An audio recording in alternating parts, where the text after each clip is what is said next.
কবি শফিক শিকি, তার কাছে সভাপতি। এসেছি বহুবার, আসবো বারবার, সময়ের রথে চড়ে নতুন সরে ধেয়ে ধেয়ে। আমরা বাংলাদেশের মানুষ, আমাদের মাথার উপর উঠছে যে লাল সবুজ পতাকা, এটি আসলে কোনো নেতা মহানেতার রক্তে নয়, এটি সাধারণ জনতার দেশপ্রেমিকদের রক্তে আঁকা। এই পতাকা যেদিন চেয়েছিলাম সেদিনও এই জাতির জন্য এটা ছিল নতুন স্বর। চিরকালই আমরা দেখেছি সমাজপতি, রাষ্ট্রপতি, সাম্রাজ্যবাদী বা একনায়কতন্ত্র বা গণতন্ত্রের নামে ক্ষমতায় গিয়ে একনায়কতন্ত্র, এগুলোর বিরুদ্ধে চিরকালই কিন্তু বৈষম্যের জন্যই আন্দোলন হয়েছে। তাদের সাথে যে বৈষম্যটা সাধারণ মানুষের চাহিদার যখন ঘাটতি ঘটেছে, তখনই বিপ্লবের সুর, দ্রোহের সুর, বিদ্রোহ এসেছে, কালে কালে যুগে যুগে এসেছে এবং কিয়ামত অবধি এগুলো আসতেই থাকবে। আজ আমরা যে নতুন স্বরটি নিয়ে কথা বলছি, এই স্বরটি একদিন পুরনো হয়ে যাবে। একে ভিত করেই আরেকটি নতুন স্বর আসবে। আমি দেখেছি, আমি 69-এর গণ অভ্যুত্থান দেখেছি, 71-এর মুক্তিযুদ্ধও দেখেছি। 69-এর গণ অভ্যুত্থানটা যদি আপনারা যারা দেখেন নাই তাদের বলি, চিত্র দিই, এটা কিন্তু এই ধরনের গণ অভ্যুত্থান ছিল না, ছাত্র জনতার অভ্যুত্থান না। এটা মাঠে ঘাটে প্রত্যন্ত অঞ্চল পর্যন্ত মানুষ দা কাস্তে খুন্তি নিয়ে বেরিয়ে পড়েছিল, 68,000 বা 62,000 গ্রাম জুড়ে। এবার আমরা যে আন্দোলনটি দেখলাম, এটা কিন্তু আমাদের জনতার অংশ। আমাদের সন্তানেরা ঢাকা কেন্দ্রিক, রাজধানী কেন্দ্রিক লং মার্চ করেছে। বিভিন্ন শহরে ছেলেরাই বেশিরভাগ, শিক্ষার্থীরা। জনগণ কিন্তু 68,000 গ্রামে গিয়ে দেখবেন, জনগণ কিন্তু এটার সমর্থনই ছিল নীরব সমর্থক, তারা কিন্তু নামেনি। কিন্তু এমন এক সময় আসতে পারে, একদিন যেমন মিশরে ঘটেছিল, সোনা দানা গয়নাগাটি নিয়ে রাজ পরিবারগুলো, ঊর্ধ্বতন পরিবারগুলো রাস্তায় নেমেছিল, আমাকে এক মুঠো খাবার দাও, কিন্তু ওরা খাবার পায়নি। আমার দেশে এখনও 70 জন মানুষ স্রষ্টার পরেই আমাদের রিজিক দাতা। আমি যতই বড় হই, নেতা আর মহানেতা, আমরা কিন্তু যখন ভুলে যাই তাদের কথা, তখন ইতিহাসে আসে অন্য ওই নতুন স্বরের পাতা, নতুন স্বর আসে। ওটা আমরা এখনও দেখিনি। আমি দেখতে চাই না যে দা কাছে খুন্তি হাতে নিয়ে রাজধানীর দিকে মানুষ চলেছে, লাখে লাখে, কোটি কোটি, 20 কোটি মানুষের দেশে বড় জোর 1 কোটি জনতার অংশকে আমরা ঢাকা শহরে দেখেছি। তাও হবে না, 20 লাখ 30 লাখ হতে পারে, কিন্তু জনতা কিন্তু 20 কোটি। আমরা যে আশা নিয়ে বহুজন এসেছে 71-এর পরে গণতন্ত্রের কথা বলি, তারা কেউ সবই রাজনীতিবিদ, কেউ গণনীতিবিদ ছিলেন না। তারা গণতন্ত্রের কথা মুখে বলেছেন, কিন্তু গণতন্ত্রবিদও ছিলেন না। আমি গণতন্ত্রবিদ দেখেছি, গণনীতিবিদ দেখেছি একজনকে আমার কৈশোর বাল্যে, তিনি মাওলানা ভাসানী, এদেশের একমাত্র গণতন্ত্রবিদ বা গণনীতিবিদ যিনি রাজনীতির ধার ধারেননি। রাজার নীতি যেটা সেটা হয় রাজনীতি, আর জনগণের নীতি যেটা সেটার নাম হবে গণনীতি। আমরা গণনীতিকে বারবার প্রতিষ্ঠা করতে চেয়েছি। 1970 সনে এই বৈষম্য বিরোধী আন্দোলন করে পাকিস্তানের সাথে আমরা গণভোটের ব্যবস্থা করেছিলাম। সেই গণভোট হয়েছিল এবং সেই গণভোটেও আমি দেখেছি গণনীতিবিদ বঙ্গবন্ধু মুজিবের জয়। কিন্তু এই লোকটি 72 পরবর্তী সময়ে 73-এ যখন ক্ষমতায় এলেন, ক্ষমতার মানুষ অন্ধ হয়ে যায় এবং মহান্ধ হয়। ক্ষমতা মানুষের দম্ভ বাড়িয়ে দেয় এবং সে আর জনগণের কাছে থাকে না, গণবিচ্ছিন্ন হয়ে গিয়ে তিনিও একটি বাকশালীয় এবং একনায়কতন্ত্রের ব্যবস্থা নিয়েছিলেন, যার ফলে তাকে আর আমরা গণনীতিবিদ হিসেবে চিহ্নিত করতে পারিনি। বিভিন্নভাবে বলা হয়েছে জাতির জনক ইত্যাদি ইত্যাদি, কিন্তু তিনি নিজেই তার ধারাকে বজায় রাখতে পারেননি। 1975 পর্যন্ত তিনি ভাসানীর মন্ত্রকে ভুলে গিয়েছিলেন, তিনি ছিলেন ভাসানীর শিষ্য। যা হোক, আমরা পরবর্তী সময়ে দেখেছি 71 থেকে 75 থেকে আজ পর্যন্ত যা আমরা দেখে আসলাম, সবাই গণতন্ত্রের কথাই বলেছে, গণনীতি আসেনি। আজ তক গণনীতি আসেনি, এখনও গণতন্ত্র আসেনি এবং গণনীতিবিদ কেউ আসেনি। এবং এটা যে আবার নতুন স্বরে পরিণত হবে না কিছুদিনের মধ্যে, এতে আমার সন্দেহ আছে। কারণ আমরা দেখেছি বৈষম্য বিরোধী আন্দোলন, বৈষম্য কিন্তু সৃষ্টি হয়েছে। বৈষম্য বিরোধী আন্দোলন হলেও এই আন্দোলনে আমরা স্বৈরাচারী, দুর্নীতিবাজ, যাকে আমরা কি বলে মানবতার মা আখ্যা দিয়েছিলাম, যাকে আমরা বঙ্গবন্ধু কন্যা দেশরত্ন আখ্যা দিয়েছিলাম, তিনিও তার কমিটমেন্ট রাখতে পারেননি। ক্ষমতার মুহে অন্ধ হয়ে তিনি গণনীতি থেকে বিচ্ছিন্ন হয়ে এক ধরনের একনায়কতন্ত্র, এক ধরনের স্বৈরাচারতন্ত্র তিনি কায়েম করেছিলেন, যার ফলে তার পিয়ন 400 কোটি টাকার মালিক হয়ে গেছে, দুর্নীতিবাজ এবং লুটেরায় ভরে গেছে দেশ। আমার এই শহরে যারা সাধারণ কি বলে কর্মী নেতা ছিল, তাদের গাড়িতে যার একটি গাড়ি ছিল না তার 4টি গাড়ি, যার একটি বাড়ি ছিল না তার 18টি বাড়ি হয়েছে, শুধু আওয়ামী লীগের সুবাদে, এই সরকারের চামচামি করার সুবাদে। আমরা এটা দেখেছি চোখের সামনে। এবং গাড়িতে লেখা হয়েছে সভাপতি আওয়ামী লীগ ময়মনসিংহ জেলা। তাদের পরিচিতিটা এইভাবে তারা ব্যক্ত করতে চেয়েছে। এরা ছিল গণবিচ্ছিন্ন, তারা কেউ গণনেতা ছিল না, তারা কেউ জননেতা ছিল না। যদিও স্লোগানে চামচাদের দ্বারা আমরা শুনেছি অমুক ভাই তমুক ভাই, ফুলের মতো পবিত্র ইত্যাদি আমরা শুনেছি, কিন্তু আসলে তা কেউ ধরে রাখতে পারেনি। দেশপ্রেম তাদের মাঝে থাকলেও সেই দেশপ্রেম উধাও হয়ে গিয়েছে তাদের ক্ষমতার কাছে এবং অর্থলোভের কাছে। লোভ মানুষকে অন্ধ করে দেয়, ক্ষমতা মানুষকে দাম্ভিক বানায়, এবং সেই দম্ভ থেকেই মহান্ধ হয়ে আমরা রসাতলে যাই। এটাই আমরা এ পর্যন্ত দেখেছি। আমার তো আশা যে যারা দেশপ্রেম নিয়ে বারংবার, কিন্তু আপনার আমি 71 থেকে যে দেখলাম, 75 দেখলাম, এই 90 দেখলাম, এখন এই কি বলে বিভিন্নবার সরকার বদল দেখলাম। দেশ কিন্তু স্বাধীন হয় একবার। স্বাধীনতা সংগ্রামের সাথে পৃথিবীর কোনো সংগ্রামের আর তুলনা হয় না। দেশ দ্বিতীয়বার আর কোনো স্বাধীনতা সংগ্রাম হয় না।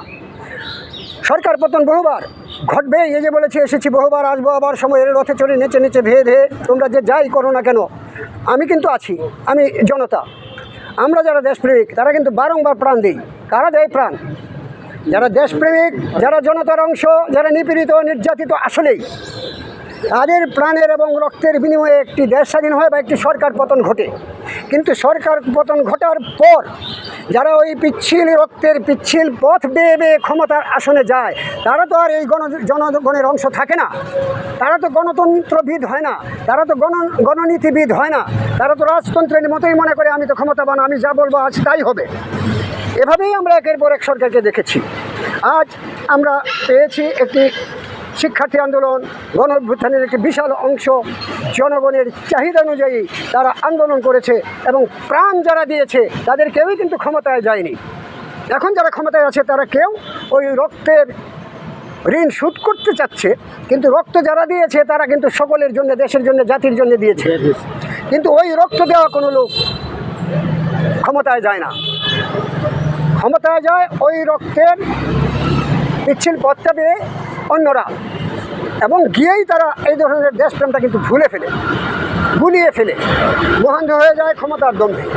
এই বিষয়টি যদি এখনও হয়, তাহলে আমরা যা দেখিনি, এই প্রজন্ম বা আগামী প্রজন্ম কিন্তু কাস্তে কুদাল হাতে লং মার্চ করবে ঢাকা শহরের দিকে। জনতার অংশের, জনতার সন্তানেরা রক্ত দিয়েছে, এবং ওই রক্তের চাহিদা একটাই, সঠিক গণতন্ত্র কায়েম হবে, সঠিকভাবে দেশে বৈষম্য বিরোধ হবে। এদেশে যারা মুক্তিযুদ্ধ করেছিলাম তারা কেউ কোনো কিছু প্রাপ্তির আশায় নেশায় মুক্তিযুদ্ধ করিনি। তাদের আশা ছিল, যারা প্রাণ দিয়েছে তারা কি কিছু পেয়েছে? পাওয়ার আশায় প্রাণ দিয়েছিল, প্রাণটা দিয়েছিল একটি পতাকা পাবো, একটি সার্বভৌম দেশ পাবো। তাদের কোনো চাহিদা ছিল না আমি আমার দেশপ্রেমের যুদ্ধে আমার প্রাণটাকে বাজিয়ে রেখেছি, মুক্তিযুদ্ধ করব এবং আমার বাংলাদেশ স্বাধীন হবে, আমি একটি সার্বভৌম দেশ পাবো, আমার প্রজন্মের জন্য বা আগামী প্রজন্মরা সেটা ভোগ করবে, সেই স্বাধীনতা। মুক্তিযোদ্ধার কোনো চাওয়া ছিল না। বারংবার মুক্তিযোদ্ধাকে ব্যবহার করা হয়েছে।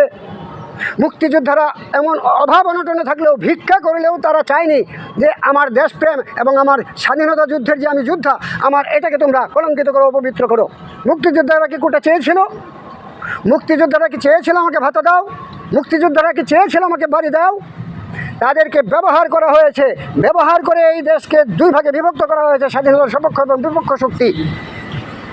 এদেশ স্বাধীনতার একটি স্বাধীন দেশে, এদেশে জন্ম যার, এদেশ তার, এবং সে দেশের। কে রাজাকার, কে আলবদর, কে আল শামস, কে মুক্তিযোদ্ধা, কেউ অমুক তমুক, এগুলো তো এ দেশ বুঝবে না।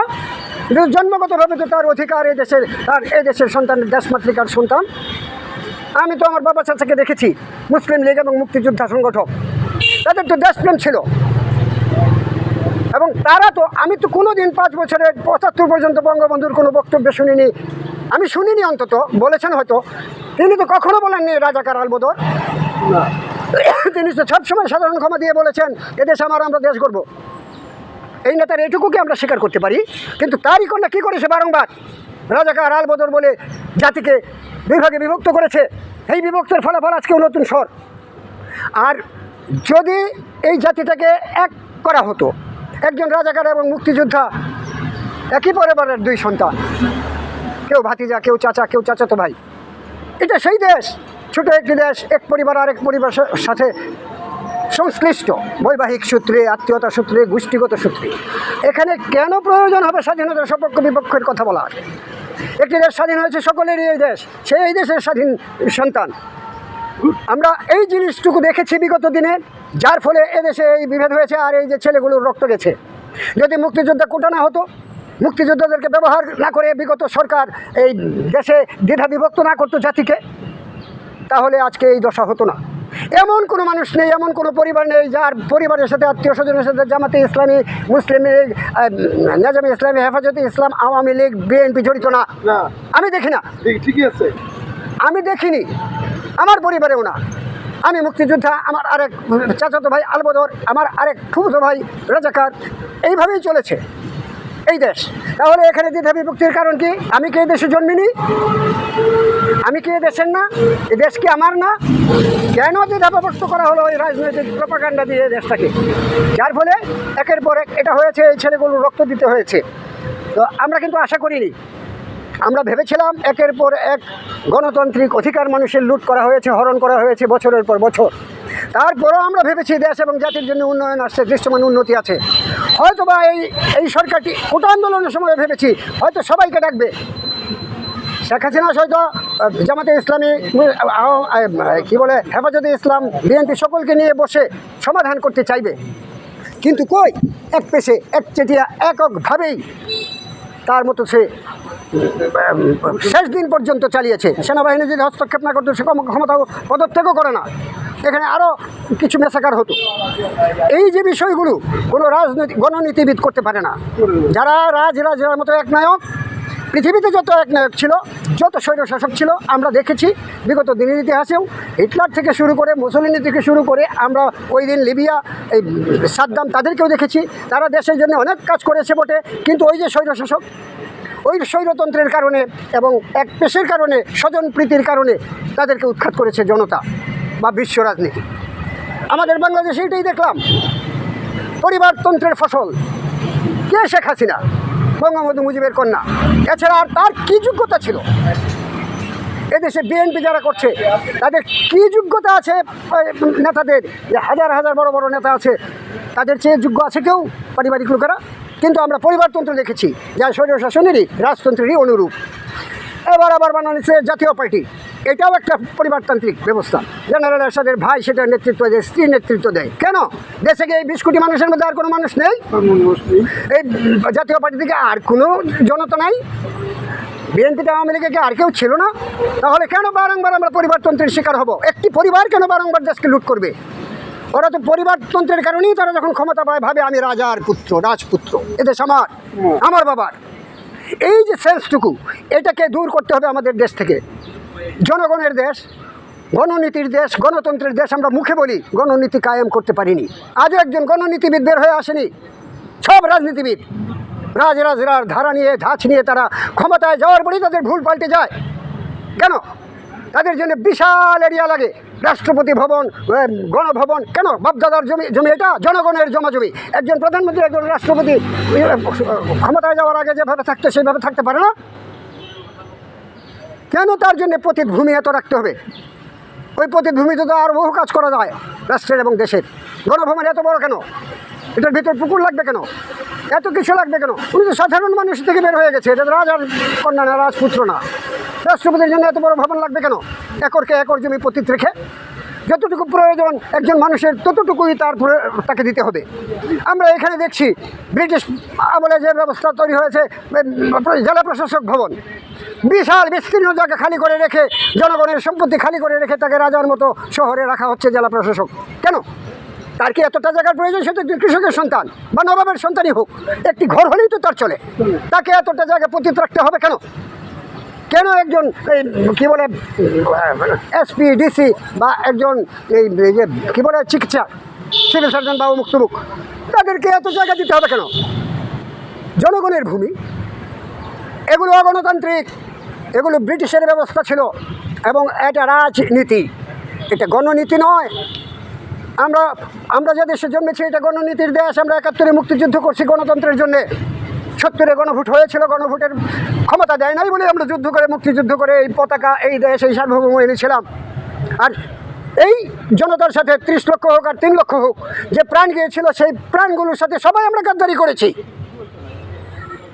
যার ডাকে সাড়া দিয়েছিলাম তিনিও ৭২-৭৩-এর পরে ৭৫ পর্যন্ত বাকশাল করে, একনায়কতন্ত্র করে, মানুষের বাক স্বাধীনতা হরণ করে, পত্রপত্রিকা বন্ধ করে, সাংবাদিকদের অধিকার বন্ধ করে তিনিও আমাদের বাক স্বাধীনতা রোধ করেছিলেন এবং গণতন্ত্র থেকে, গণনীতি থেকে সরে গিয়ে একনায়কতন্ত্রের দিকে চলে গিয়েছিলেন। বঙ্গবন্ধু মুজিবের কথা বলছি। তারপর যারা এসেছে একের পর এক প্রত্যেকেই স্বৈরশাসক, একজনও গণতান্ত্রিকতা বজায় রাখতে পারেনি। সেই দেশে আমরা জন্মেছি। আমি সেই দিনটি চোখে দেখতে পাই। যদি আমার এই বর্তমান সরকার সময়ের নতুন স্বর নিয়ে এসেছে, নতুন স্বর কিয়ামত পর্যন্ত চলবে, সময়ের নতুন স্বর আসতেই থাকবে। সময়ের পিছন থেকে শিকল তুমি যতই টানো, কালের গতি এক চুলো থামবে না যেন। কাল বহমান এবং বহমান কালের মাঝেই আজ যেটা পুরান কাল, সেটার থেকেই নতুন বের হয়ে আসবে, নতুন কুড়ি ফুটবেই। যে ফুলটি ঝরে যাবে আর একটি কলি বের হবে, সেটা থেকে আর একটু কলি বের হবে। বারংবার এই ধরনের দৃশ্য এই জাতি দেখতে চায় না। আমরা ডক্টর ইউনূসের মতো একজন লোককে পেয়েছি, তার অনেক দুর্নাম আছে অতীতের দুর্নামগুলো ঝেড়ে ফেলে উনি একজন যোগ্য ব্যক্তি, বিশ্ববরেণ্য ব্যক্তি। ওনার কাছে আমরা এই জাতি আশা করব। আমি খুব ছোটো গণ্ডিতে বক্তব্য রাখছি বটে, কিন্তু আমি আমার কথাগুলো ছোটো মনে করছি না এবং এই গণ্ডিটাকে ছোটো মনে করছি না। কারণ পৃথিবীতে আমরাই চিরঞ্জীবী। শেক্সপিয়ার বেঁচে আছে এখনও। শেক্সপিয়ার থেকে ব্রিটিশে যত রাজা বাদশা গেছিল সকলের কথা কেউ মনে রাখে না। উমর খৈয়াম এখনও বেঁচে আছেন আমার কাছে, আমার কাছে। উমর খৈয়াম থেকে এখন পর্যন্ত যত রাজা বাদশা, কাউকে কেউ মনে রাখেনি। ইতিহাসের পাতা খুললে শুধু নামটাই পাওয়া যায়। আমরা শেখ সাদি, হাফিজ, আল্লামা ইকবাল, আমরা রবি নজরুলের সময় থেকে যে সমস্ত ভারতবর্ষে বা বাংলাদেশে যে রাষ্ট্রপতি, প্রধানমন্ত্রী গেছে, তাদের কেউ মনে রাখে না এক ডাকে। রবি নজরুল ঘরে ঘরে পঠিত। কেন? একজন কবি, একজন সাহিত্যিক, একজন শিল্পী, একজন সাংবাদিক, যারা জাতির বিবেক নিয়ে নাড়াচাড়া করে, এই সমস্ত মানুষগুলির মৃত্যু নেই। আমরা এখানে বসে উচ্চকণ্ঠে কথা বলতে পারছি। কদিন আগে যারা ক্ষমতায় ছিল, যাদের দম্ভে আমরা একপেশে হয়ে থাকতাম, আজ তারা কোথায়? তারা নেই। কিন্তু শিল্পী, সাহিত্যিক, কবি, সাংবাদিক তারা বেঁচে থাকবে আজীবন, চিরকাল, তাদের সৎকর্মের জন্য, সুন্দরের চাষের জন্যে। কিন্তু ক্ষমতাবানেরা আজ ইঁদুরের মতো পালিয়েছে এবং এটা আমরা বারংবার দেখেছি। সমস্ত ক্ষমতাবানেরা ইঁদুরের মতো পালিয়ে যায়। সামনে পড়ে থাকে দিনের পর দিন বেঁচে থাকে কারা? কবি, শিল্পী, সাহিত্যিক, যারা সমাজ, পরিবার, জাতি, জনতা এবং সুন্দরের পূজারী, তারাই বেঁচে থেকে আমরা বেঁচে আছি। আমাদের দোষ নেই, আমরা দোষ করতে পারিনি, আমরা ভুল করতে পারি, কিন্তু আমরা ত্রুটি করিনি এমন যে দুর্নীতি করেছি, আমরা কাউকে ঠকাইনি। এই মঞ্চে যারা আসে, এখানে সংখ্যা কম হলেও তারা এমনই মানুষ যে তারা কাউকে ঠকায় না, তারা ধোঁকা দেয় না, তারা সময়ের সুন্দর কথাটি পরিবেশন করে আজ বলে যাবে, 20 বছর পর তার সেই কথা বলবে। এই মানুষগুলো আমরা উমর খৈয়ামের উত্তরসূরি, আমরা সাদি হাফিজের উত্তরসূরি, আমরা গজনী সুলতান মাহমুদের উত্তরসূরি না, আমরা সম্রাট আকবরের উত্তরসূরি না, আমরা তানসেনের উত্তরসূরি, আমরা আবুল ফজলের উত্তরসূরি, আমরা রবি নজরুলের উত্তরসূরি। কে ভারতবর্ষে কখন সম্রাট ছিল, রাজা ছিল, নবাব ছিল, এগুলো আমাদের প্রয়োজন নেই, আমরা তাদেরকে মনে রাখি না। তো সমগ্র জনগণ, মূর্খ মানুষও রবি নজরুলের নাম জানে, উমর খৈয়াম, সাদিকে চিনে। কেন চিনে? তারা কালের পর কাল, যুগের পর যুগ নতুন স্বর হয়েই থাকবে। তাদের স্বর কখনো পূরণ হয় না, কেননা তারা দেশ এবং জাতি, মানুষের কল্যাণে কথা বলেছেন। আর যারা ক্ষমতায় গিয়েছে তারা মানুষের অকল্যাণ করেছে। যারা করেছে, জাতি, দেশ, দ্রোহ, বিপ্লব, বিদ্রোহের মাধ্যমে তাদেরকে ছুঁড়ে ফেলে দিয়েছে। এবং তারা একেবারে জরাজীর্ণ পুরনো হয়ে গেছে। তাদের কণ্ঠে আর নতুন স্বর আসার কোনো সম্ভাবনা থাকে না। আমরা এমন একটি সময়ের মধ্যে আছি যে সময়ে আমাদের জনতার একটি অংশ, জনতার সন্তানদের একটি বিশাল অংশ প্রাণ দিয়েছে, রক্ত দিয়েছে, দেশপ্রেমে উদ্বুদ্ধ হয়ে একটি অমানবিক, একটি অগণতান্ত্রিক এবং একটি লুটেরা সম্প্রদায়কে উৎখাত করার জন্যে। আগামী দিনে এই যে নতুন স্বর এসেছে, এই স্বরটি যেন অখণ্ড থাকে, এই স্বরটিকে লক্ষ্য করে যেন আমরা আগামী দিন এই বর্তমান যে উপদেষ্টা সরকার এসেছে তারা যেন দেশ জাতির জন্য গণনীতিবিদ হিসেবে গণতন্ত্র কায়েম করে তারপর দেশের ক্ষমতাটা ছাড়েন। এইটাই আমার আশা, আমার না, আমাদের আশা, এই জাতির আশা।